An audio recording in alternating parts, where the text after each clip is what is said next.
So we must do two things, two great things together to encompass that enormous new view that lies before us, but to encompass it within the framework of science, to see it within the whole categorical framework of science, and to see that these two are not separate, but that they are wedded.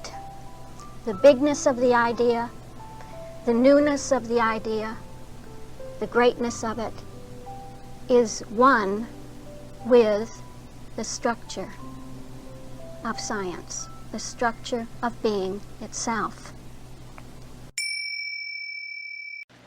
And so we come to the science horizontal, to the God being, which in our hypothesis would be permeated by, or perhaps it's not yet to us permeated, but to us perhaps we begin to feel a touch of truth and love.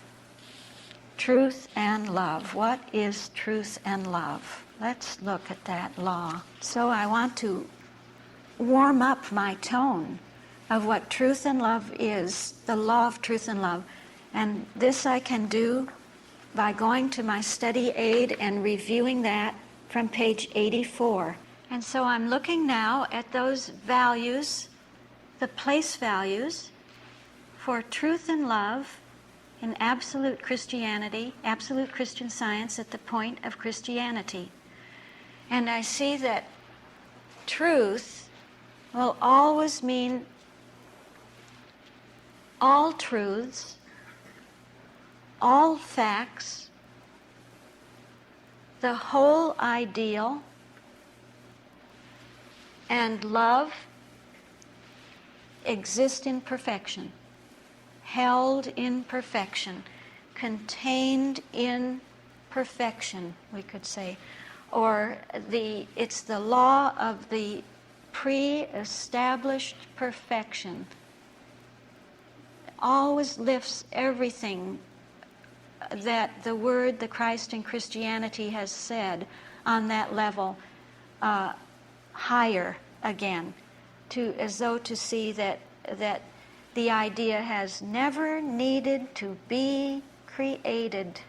Nothing has ever needed to be created or to be called forth into creation, into expression. Nothing has ever really needed to be individualized. That actually I, love, am truth. I, love, as we saw, am life and love. And I, love, contain within myself that which life and love contains within itself, the whole of truth. And truth never leaves that standpoint of love. Love must be truth. Love must be one with truth, contain truth within itself, or it would not be love, because that is love. Love is that which cannot be deprived of its manifestation or object. And the manifestation and object of love is truth. Love's halo rests on its object. See, love is only love if love is truth. And love is truth. So we see that the whole ideal is complete. The whole ideal is done. Everything is done. The work is done. This is truth and love. Now let's look at our God being horizontal, the horizontal of science. So that in the Word as science, we saw that the self-declaration of the Word is climaxed at the point of the Word as science as the omnipotence of the Word. The omnipotence of the fact that actually nothing has to be brought forth or called forth or spoken into existence or called into existence, but that actually God is, being is already life, truth, and love. I am life, truth, and love. And we saw that life, truth, and love really went right back to the Word as the Word, and the Word as the Christ, and the Word as Christianity, and gathered those three great points of intersection right back up into life, Word is Word, truth, Word is Christ, love, Word is Christianity. It's to show that everything is at the point of life, truth, and love. That's the God being of the Word. You hear? That love already contains everything in its complete fulfillment within itself. When we came to the Christ at the point of science, the omniscience of the Christ, we had that very same feeling with soul, spirit, and mind, almost as though everything had been climaxed in Christianity at the point of mind, that the manifestation was there, the manifestation of that self-translation of God. But the highest aspect in the order is that aspect that says, actually, you know, that principle and idea have always been stamped with that soulishness of the oneness of subject and object. Subject and object have always been one. There's never been a subject that has to be objectified. There's never been really a time when the one divine subject has not been objectified. That's just what we said. The oneness of subject and object. And we said that love says, I cannot be deprived of my manifestation or object. See? Truth and love is that love says, I am within my self-truth. I cannot be deprived of my manifestation or object. So in the Christ, where you have the science aspect of the Christ, and with that touch of truth and love that says that the principle is already translated, already fully translated. In a way, it takes us right back up to the Christ as the Word, where we saw that the principle says, I'm already self-manifested in myself. And Spirit, you see, that says that really God's understanding, or the understanding of the principle and the understanding of the idea, or the understanding of God and the understanding of man, are one understanding. Subject and object are one, therefore there's only one understanding. The Christ is bringing out through the Christ translation, the understanding of God, the understanding that God has of himself. And so there is only one mind. Yeah. Then we come to the God being of Christianity, where everything is lifted to its highest tone, where we see that within the order itself of Christianity is this isness sense, this being sense, this sense of truth and love that says that the whole creation, the whole universal creation of the principle is already in reflection, already reflected. Is just the one great reflection that life, truth, and love holds within itself as life, truth, and love. That the one Father, the one Mother, the one Son holds within itself its own expression of fatherhood, sonship, and motherhood, infinitely reflected as fatherhood, sonship, and motherhood throughout its whole universal expression. And then to science, as science, the God being of science itself. So we come to the highest point, and it is almost as though we could look at that model and see that what's going on is a great hierarchy of attractors in the whole field. That we have that attracting of the whole horizontal is being attracted to the one principle. That everything in the science vertical is being attracted to the one principle. First, you see, you have that feeling that everything is being attracted from the Word, the Christ, Christianity, attracted, pulled toward the science vertical. That science is implicating everything back into itself. That it's the attractor in the field, looking at the verticals. That everything in the horizontals is being attracted to the science horizontal.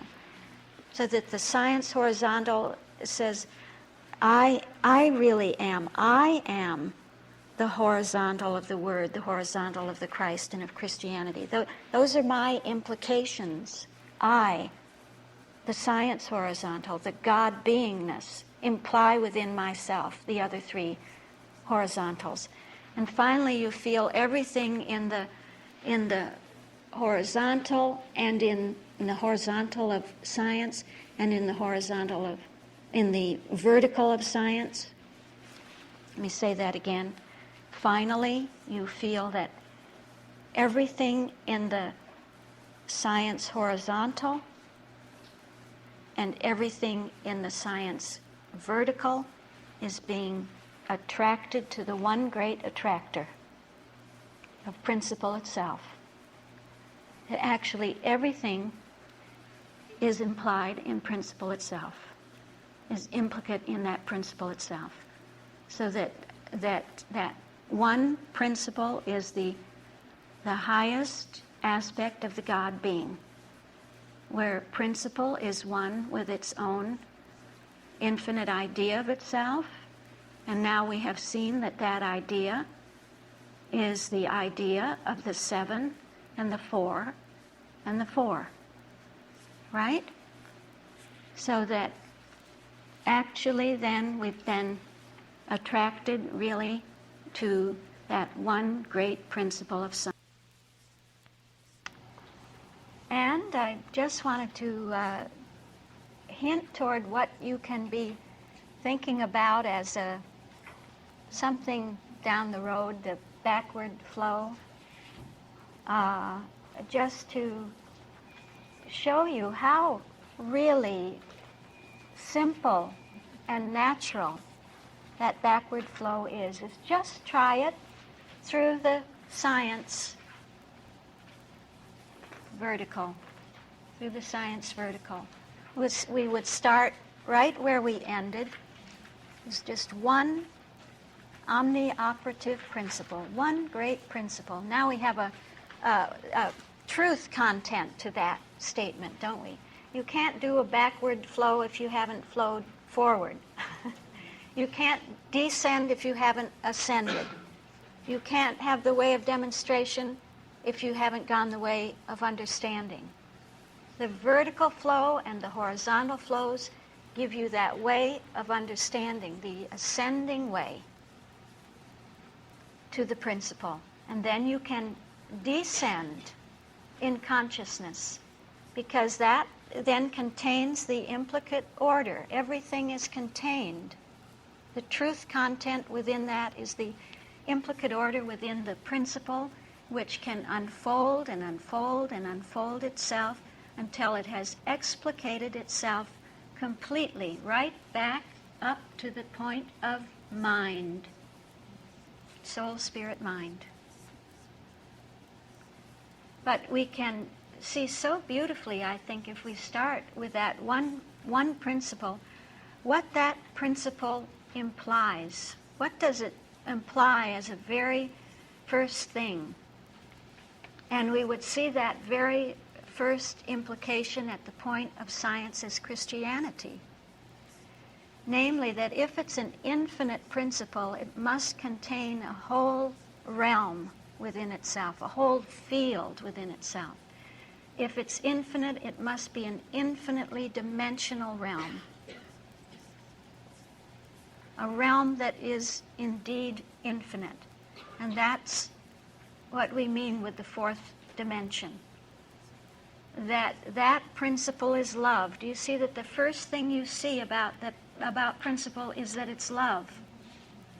Now I want you to look at the model of being and see that flow up the science vertical is the exact image of the flow descent-wise from science to divine science. You see? Love, truth, life. Huh? The first thing you see is that infinite principle is love.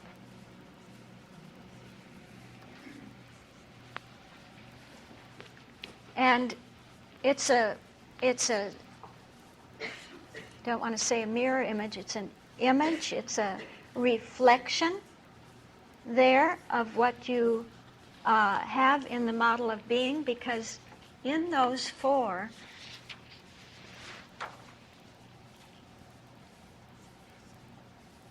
you see, is at the point of science as science, a reflection of the level of science. In science as Christianity, there's a reflection or a hinting to the level of divine science. In science as the Christ, there's a hinting to or a reflection of absolute Christian science. And finally, in science as the Word, you have a reflection of Christian science. You see this patterned in the textbook with the last 4 chapters of the textbook. Teaching Christian Science, Recapitulation, Genesis, Apocalypse. Teaching Christian Science has a touch of the level of Christian Science. Recapitulation, absolute Christian Science. Genesis, divine science. And Apocalypse, science itself. You see, all we have are the capitalized terms, huh? All we have are the 7 and the 4 and the 4. They keep just reiterating themselves, reappearing. So in that flow backwards, you see that one infinite principle, just as we would see that one infinite principle on the level of science itself, contains what, holds what, implies what. Being infinite, it implies that it contains everything, holds within itself everything. You hear that? Love and mind, fourth dimension, or on the descent from the model of being, divine science. Right? If you have a realm, a field, an infinite field of the fourth dimension, that implies that something must be at work there, calculating. There must be a calculus. And I'm working backwards now. That would imply that there is a calculus there that can bring out an infinitude, that the principle must contain within itself its own calculus to bring forth its own infinitude, right? And so I see that that is exactly so, that implied by or held within, contained within science as Christianity is the science as the Christ, just as contained within divine science is what? Absolute Christian science. the laws of the Christ science that bring forth ideational being. Whereas you see that divine science is that complete, fulfilled field, isn't it? It's that infinite self-containment of being where everything is already there. The idea is that which includes all ideas. The idea is one with its principle. When we look further into that to see what it implies laws to bring forth the infinite individuality of that idea. That's absolute Christian Science. And so, too, does that fourth dimension of love and mind contain truth and spirit, the ability to calculate something new reflections all the time of that principle. Yeah. So we've seen that there's an underlying calculus, and the last development then in that backwards flow of the science vertical would be to draw the implication then that something must be being calculated. Huh? You hear it? Huh? If you have a calculus, you have to have something to be calculated. Right back to science as the word to numerals of infinity, to the numerals of that principle, and to life and soul, that they are identities of being, the being's own identities. That principle is life and has infinite identities to be calculated. And so we get the touch of the level of Christian Science where we find our numerals of infinity, which appear first as 7 days of creation. And in the descent, then, you see that equates with the level of Christian Science. Okay, I have a lot more I could say, but I think that's enough. All right, thank you.